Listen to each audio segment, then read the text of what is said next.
de falar das flexões do substantivo, eu preciso falar das categorias do substantivo. Porque as categorias do substantivo influenciam em algumas regras de flexões. Por exemplo, é o caso da categoria que envolve o substantivo simples e o substantivo composto, tá? Então, após essa aula, eu falo a respeito das flexões. Vejam só, quando eu falo de categorias do substantivo, que tipo de nomenclatura que eu estou abordando? Estou abordando substantivo comum versus substantivo próprio, substantivo simples versus substantivo composto, substantivo concreto versus abstrato, primitivo e derivado e o coletivo. Quando se tem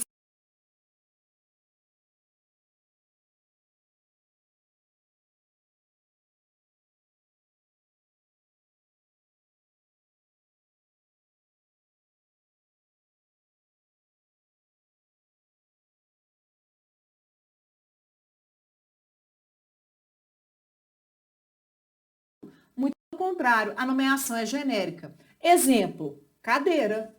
Então, vejam só, aqui nesse ambiente há duas cadeiras e elas são diferentes umas das outras.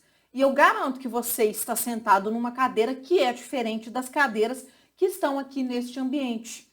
Elas são todas diferentes e são todas cadeiras. Todos esses substantivos são nomeados como cadeira porque cumprem uma função, um papel que é o papel de nos sentarmos, tá?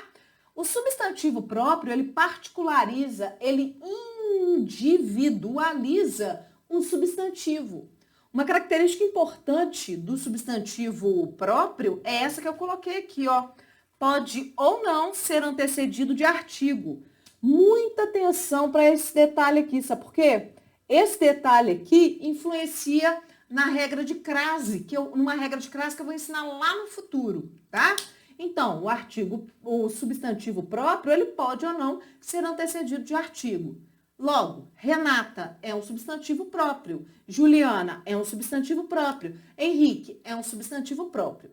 Desde criancinha sabemos que grafa-se o substantivo próprio com a letra maiúscula. Beleza. Renata chegou. Substantivo próprio não antecedido de artigo. A Renata chegou. Substantivo próprio antecedido de artigo. O artigo está aqui, tá? Substantivo simples e substantivo composto. O substantivo simples é formado por um elemento, por uma palavra. Por exemplo, salário. O substantivo composto é formado por dois ou mais elementos. Por exemplo, salário-família.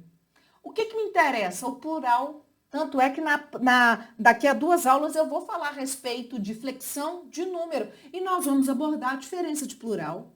Qual é o plural do substantivo simples salário? Salários. Qual é o plural do substantivo composto salário-família? Salários, família. Por quê? Daqui a 2 aulas eu explico, tá bom?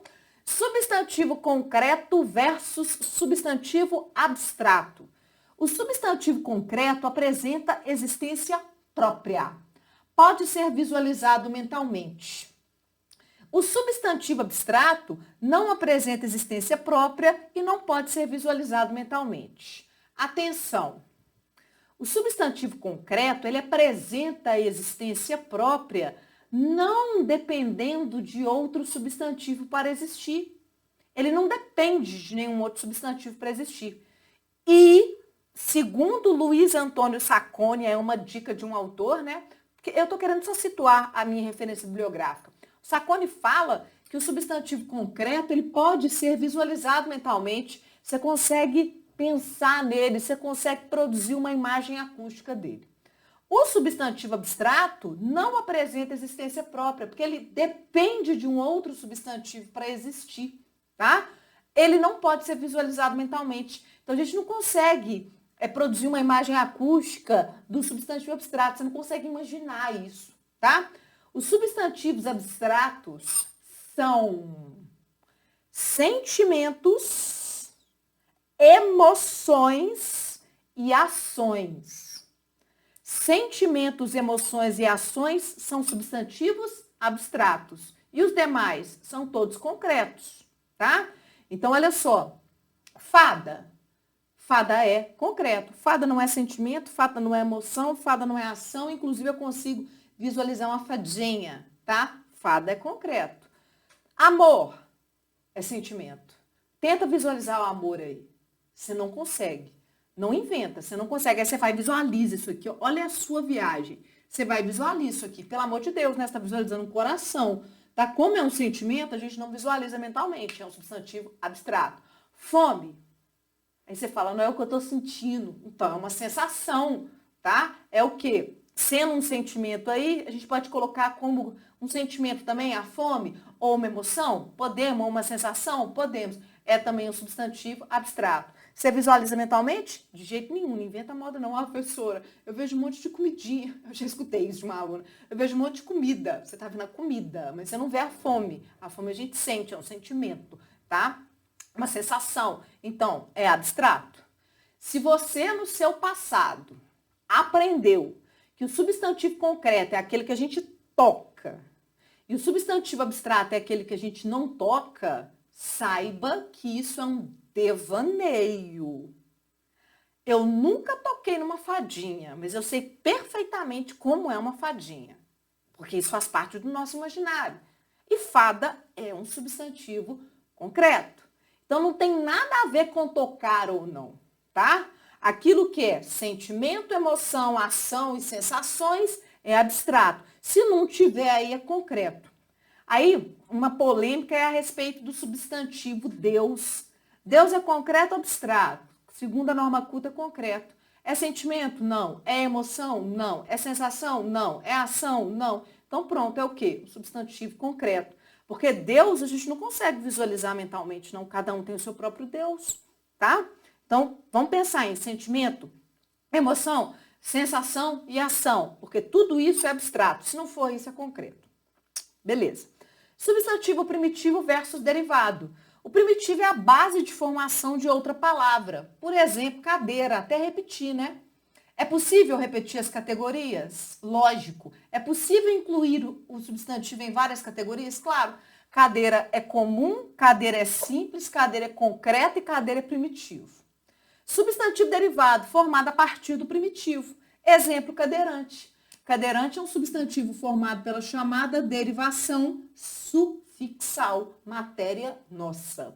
E, por fim, o substantivo coletivo, que é aquele que pressupõe o agrupamento de outros substantivos.